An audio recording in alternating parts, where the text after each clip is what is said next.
Visakha ACA VDCA stadium వద్ద IPL సందడి నెలకొంది. Delhi Capitals Sunrisers Hyderabad మధ్య కాసేపట్లో మ్యాచ్ జరగనుంది. క్రికెట్ అభిమానులు పెద్ద ఎత్తున తరలివచ్చారు. మరింత సమాచారం మా ప్రతినిధి ఆదిత్య పవన్ ప్రత్యక్ష ప్రసారం ద్వారా అందిస్తారు.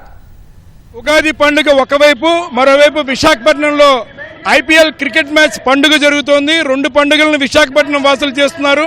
విశాఖపట్నం వాసులు మాత్రమే కాదు, మొత్తం క్రికెట్ అభిమానులంతా కూడా ఈరోజు ఏసీఏ వీడీసీఏ స్టేడియం చేరుకున్నారు. కొద్దిసేపట్లో ఐపీఎల్ ఢిల్లీ క్యాపిటల్ అలాగే సన్ రైజర్ హైదరాబాద్ జట్ల మధ్య మ్యాచ్ కింద సిద్ధమైంది. ఇప్పటికే టాస్ కూడా అయింది. సన్ రైజర్ హైదరాబాద్ టాస్ గెలిచింది. కొద్దిసేపట్లోనే మ్యాచ్ ప్రారంభమవుతుంది. అయితే ఈరోజు మ్యాచ్కి చాలా విశేషత ఉంది. విశాఖపట్నం స్టేడియం ఏసీఏ వీడీసీఏ స్టేడియంని ఢిల్లీ క్యాపిటల్ జట్టు ఇది హోమ్ గ్రౌండ్గా తీసుకుంటే, Visakhapatnam cricket player Nitish Kumar Reddy home town. ఒకవైపు ఇది హోమ్ గ్రౌండ్గా ఉన్న ఢిల్లీ క్యాపిటల్, మరోవైపు హోమ్ టౌన్గా ఉన్న నితీష్ కుమార్ రెడ్డి టీం, ఈ రెండు మధ్య జరుగుతున్న మ్యాచ్ కావడంతో పెద్ద సంఖ్యలో అభిమానులు వచ్చారు.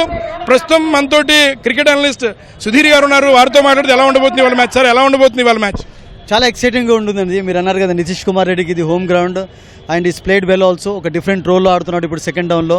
సో చాలామంది అభిమానులు చూడడానికి వచ్చారు తన ఆటను.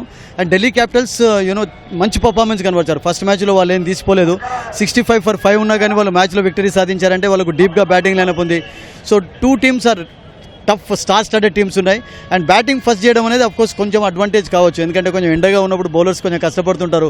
అండ్ ఈవినింగ్ టైంలో మనందరికీ తెలుసు పవన్ బాల్ కొంచెం మూవ్ అవుతుంటుంది. సో మేబీ అప్పుడు కమిన్స్ అన్నా లేకుంటే షమి అయినా బాల్ మూవ్ చేస్తారా చూడాలి. But otherwise it's going to be better అండి.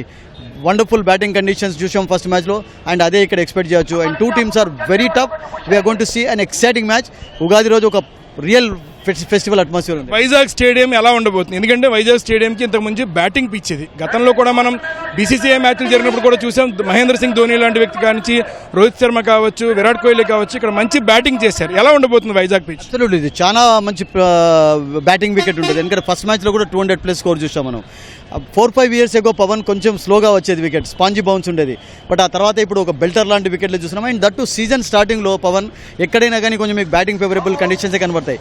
ఎక్సెప్ట్ గువాహతి ఆల్ మ్యాచెస్ అన్ని కూడా కొంచెం బ్యాటింగ్కు అనుకూలంగానే కనబడ్డాయి. బిగ్ స్కోర్ చూసాం. అండ్ నేను అనుకుంటాను ఈరోజు కూడా ఒక మంచి ఎక్సైటింగ్ మ్యాచ్, మంచి బిగ్ స్కోరింగ్ మ్యాచ్ చూడబోతున్నాం. ఎందుకంటే గ్రౌండ్ అంతా నిండిపోయింది. అసలు యాక్చువల్గా చాలామంది మనం చూస్తున్నాం కదా, ఎంతమంది అసలు అవుట్ సైడ్ స్టేడియం వెయిట్ చేస్తున్నారు.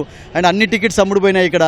సో హెడ్కు ఫ్యాన్ ఫాలోయింగ్ ఉంది, అభిషేక్ శర్మకు ఫ్యాన్ ఫాలోయింగ్ ఉంది సన్ రైజర్స్ హైదరాబాద్. నితీష్ కుమార్ విషయం చెప్పే అవసరం లేదు. అండ్ ఢిల్లీ క్యాపిటల్స్ కూడా led by Axar Patel, they have done well actually. మెగర్కు ఉన్నాడు, వాళ్ళకు డూప్లెసీ ఉన్నాడు. అండ్ ఈరోజు రాహుల్ కూడా ఆడబోతున్నాడు. కనుక ఆన్ పేపర్ నాకు ఏమనిపిస్తుందంటే Delhi is definitely looking a bit stronger actually. అంటే గతంలో మ్యాచ్ చూసాం మనం, ఢిల్లీ క్యాపిటల్కి జరిగిన మ్యాచ్ చూసాం, ఎల్ఎస్సీసీ టీంతో చూసాం. చివరి నిమిషంలో చేజింగ్ బాగా చేశారు. అయితే బ్యాటింగ్ పరంగా వాళ్ళు లైనప్ ఉంది. 8th డౌన్లో దిగిన బ్యాట్స్మెన్ కూడా చక్కటి స్కోర్ చేశారు. ఎస్ఆర్హెచ్ కూడా మంచి టాప్ బ్యాటింగ్లో నడుస్తుంది. ఎందుకంటే టాప్ ఆర్డర్ అంతా కూడా బాగానే ఆడుతున్నారు. ఏమంటారు? అబ్సల్యూట్లీ అండి. అంటే ఢిల్లీకి డీప్గా బ్యాటింగ్ అయిపోతుంది. అక్షర్ పటేల్ కూడా బ్యాటింగ్ చేయగలుగుతాడు. అండ్ అతుషోష్ మనం చూసాం కదా, ఒక బ్రిలియంట్ ఇన్నింగ్స్ ఆడాడు. అండ్ ఈరోజు కొంచెం రాహుల్ రావడంతో ఒకటి ఏంటంటే వాళ్ళకు బ్యాటింగ్లో కొంచెం బలం అనేది ఎక్కువగా ఏర్పడబడుతుంది. ఎందుకంటే Rahul performance it's been fantastic over the 2 monthsలో చూసాం కదా. ఛాంపియన్స్ ట్రోఫీలో చాలా చక్కగా రాణించాడు. సో నేనేమనుకుంటానంటే వాళ్ళకు రాహుల్ రావడంతో కొంచెం కొండంత బలం ఏర్పడుతుంది. ఎందుకంటే టాప్ ఆర్డర్ కొంచెం కొలాప్స్ అయిందని చెప్పాలి. 65 for 5 అన్నారంటే కొంచెం బ్యాటింగ్లో రాణించలేదు. బట్ మెగర్, డూప్లెసీ ఈ 2 బ్యాటర్స్లో ఎవరైనా కానీ ఒక 10-15 overs వరకు ఉన్నట్లయితే Delhi will be happy. They are going to chase today. What kind of total we can't expect, ఎందుకంటే మంచి బ్యాటింగ్ కండిషన్స్ అయితే ఉంటాయి. వ్యూ ఫ్యాక్టర్ ఎలా ఉంటుంది? ఎందుకంటే ఫస్ట్ బ్యాటింగ్ మనం చూడొచ్చు, ప్రస్తుతం చాలా టెంపరేచర్ ఉన్న టైంలో ఇప్పుడు బ్యాటింగ్ నడుస్తుంది, ఫస్ట్ బ్యాటింగ్ అవుతుంది. కానీ తర్వాత చేజర్ చేసేటువంటి టీంకి ఎలా ఉండబోతుంది? ఎందుకంటే కొంచెం ఉష్ణోగ్రత తగ్గుతుంది, కాస్త చల్లబడుతుంది వాతావరణం. ఎలా ఉండబోతుంది? ఐ థింక్ 5 తర్వాత చల్లబడుతుంది. కానీ నైట్ మ్యాచ్లోనైతే కొంచెం డ్యూ ప్రభావం ఎక్కువగా ఉంటుంది. ఎందుకంటే మీకు డే మ్యాచ్ కనుక అంత ప్రభావం ఉండకపోవచ్చు. సో అందుకనే సన్ రైజర్స్ బ్యాటింగ్ ఫస్ట్ చేస్తున్నారు. వాళ్ళకి తెలుసు ఎండ ఎక్కువ ఉన్నప్పుడు బ్యాటింగ్ ఫస్ట్ చేయడం కూడా ఇంపార్టెంట్. రాజస్థాన్ రాయల్స్ తోటి కూడా అదే జరిగింది. That was a Sunday match, afternoon match, and they score 286. So maybe అటువంటి స్కోర్ కొరకు వాళ్ళు ఈరోజు కూడా ప్రయత్నించవచ్చు. సో అందుకనే వాళ్ళు టాస్ గెలుస్తున్న ఇమీడియట్గా బ్యాటింగ్ తీసుకున్నారు పవన్. సో డ్యూ ప్రభావం అంతా ఉండకపోవచ్చు, ఎందుకంటే ఈవినింగ్ టైం కనుక బాల్ మూవ్ అవుతుంది. కానీ డ్యూ ప్రభావం అంతా ఉండకపోవచ్చు నేను అనుకుంటాను. ఎవరికి గెలిచే అవకాశం ఎక్కువ ఉండదు అంటారు? 2 tough teams. ఐ థింక్ కొంచెం నాకు ఏమనిపిస్తుందంటే ఢిల్లీకి కొంచెం ఎడ్జ్ ఎక్కువగా కనబడుతుంది. Because they are very good side అండి. బికాజ్ వాళ్ళకు డీప్ బ్యాటింగ్ లైనప్ ఉంది, confidence is very high. And కొంచెం ఫ్రెష్గా ఉన్నారు. 4-5 days రెస్ట్ కూడా లభించింది. అండ్ సన్ రైజర్స్ ఓడిపోయి వస్తున్నారు కనుక I think they will be under bit of pressure. రెండు జట్ల మధ్య, ఢిల్లీ క్యాపిటల్ మధ్య అలాగే సన్ రైజర్ హైదరాబాద్ జట్ల మధ్య, రెండు జట్లు కూడా చాలా బలాబలాలు ఉన్నాయి. బ్యాటింగ్ లైనప్ బాగుంది, బౌలింగ్ లైనప్ బాగుంది. మొదటి మ్యాచ్ ఉప్పర్లో జరిగిన మ్యాచ్లో సన్ రైజర్ హైదరాబాద్ బ్యాటింగ్ ఆ స్థాయి కనుక చూసినట్టయితే చాలా గట్టి పోటీ ఇస్తారు. అలాగే ఢిల్లీ క్యాపిటల్ ఎల్ఎస్జీ మీద చేశారు. చాలా ఎక్కువ స్కోర్ని కేవలం 52 బాల్స్లోనే 120 స్కోర్ చేసి మరి విజయం సాధించారు.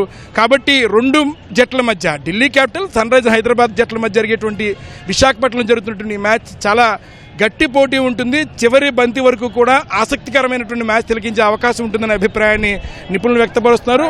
ఇప్పటికే స్టేడియం మొత్తం నిండిపోయింది. 28,000 కెపాసిటీ తోటి ప్రేక్షకులంతా కూడా మ్యాచ్ తిలకిస్తున్నారు. ఒక చక్కటి మ్యాచ్ ఈ ఉగాది రోజున విశాఖపట్నం క్రికెట్ అభిమానులంతా కూడా Delhi capital Sunriser Hyderabad జట్ల మధ్య జరిగేటువంటి ఒక మ్యాచ్ని వీక్షిస్తున్నారు, ఆనందంగా వీక్షిస్తున్నారు. కెమెరా పర్సన్ శ్రీనివాస్తో ఆదిత్య పవన్, విశాఖపట్నం.